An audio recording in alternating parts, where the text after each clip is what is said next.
আসসালামু আলাইকুম। আশা করি সবাই ভালো আছেন। আলহামদুলিল্লাহ আমিও ভালো আছি।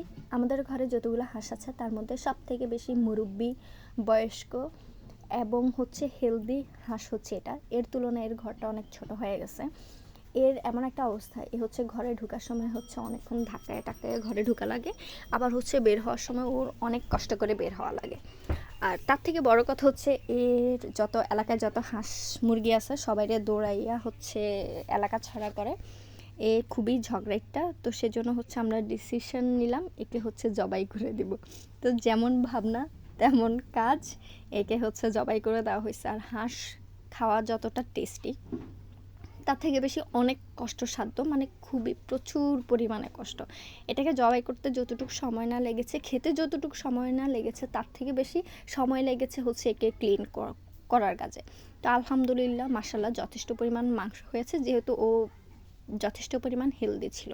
তো আমরা এই হাঁসটা হচ্ছে সব ধরনের বাটা মশলা দিয়ে রান্না করবো। আর বাটা মশলা দিয়ে রান্না করলে হয় কি, ঝোলটা অনেকটা হচ্ছে মাখা, রসালো রসালো হয় আর অনেক বেশি টেস্টি হয়। সেই জন্য হচ্ছে সব ধরনের বাটা মশলা, পেঁয়াজ থেকে শুরু করে মরিচ থেকে শুরু করে সবগুলো হচ্ছে বাটা মশলা, সাথে হচ্ছে কিছু গুঁড়া মশলা দিয়ে আমরা এটাকে রান্না করব। আর আমার হিসাবে হচ্ছে যারা হাঁস রান্না করে তাদের উচিত আগের দিন হচ্ছে হাঁসটাকে ক্লিন করে রেখে দেওয়া, পরের দিন রান্না করা। কারণ প্রায় হাঁস বাছা কুটা এগুলো করতে করতে অনেক সময় লেগে যায়।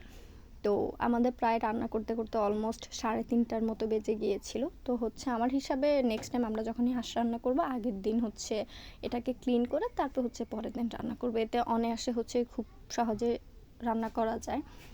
তো এই হাঁসটার হচ্ছে আমাদের এলাকায় হাঁসকে চিয়া হাঁস, অনেকে হচ্ছে চীনা হাঁস বলে। আমি জানি না কোন এলাকায় কী হাঁস বলে। এই ফার্স্ট টাইম হচ্ছে আমরা এই হাঁসটা খেয়েছি।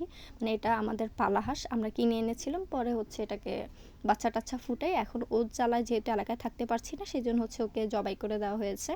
আর এটা যথেষ্ট পরিমাণ মজাদার ছিল। আমার কাছে নর্মাল হাঁসের তুলনায় এই হাঁসটা অনেক বেশি মজাদার লেগেছে। অন্য যত হাঁস খেয়েছি আমি, আমার কাছে এই হাঁসটাই বেশি ভালো লেগেছে। আর আমার হাঁসের মাংস বলেন, মুরগির মাংস বলেন, গরুর মাংস বলেন, যেই মাংসই বলেন না কেন, সাথে হচ্ছে সেটা যদি ভুনা মাংসই হয় সাথে হচ্ছে 2-1 পিস আলু থাকতেই হবে। আলু ছাড়া মনে করেন আমার চলেই না। সেজন্য এটার সাথে আমার জন্য মেনলি হচ্ছে আলু দেওয়া। আলু ছাড়া আমার বোনের কথা না বললে সে আবার তেলে বেগুনে জ্বলে উঠবে। তো আমাদের 2 বোনের জন্য হচ্ছে আলু দেওয়া। আমরা হচ্ছে মাংস থেকে মাংসের আলুটা বেশি পছন্দ করি। আর এত সুন্দর একটি স্মেল আসছিল, জাস্ট অসাধারণ ছিল। মানে আমি হচ্ছে প্রথমেই হাঁস খেয়েছিলাম, আলহামদুলিল্লাহ যথেষ্ট পরিমাণ ভালো ছিল।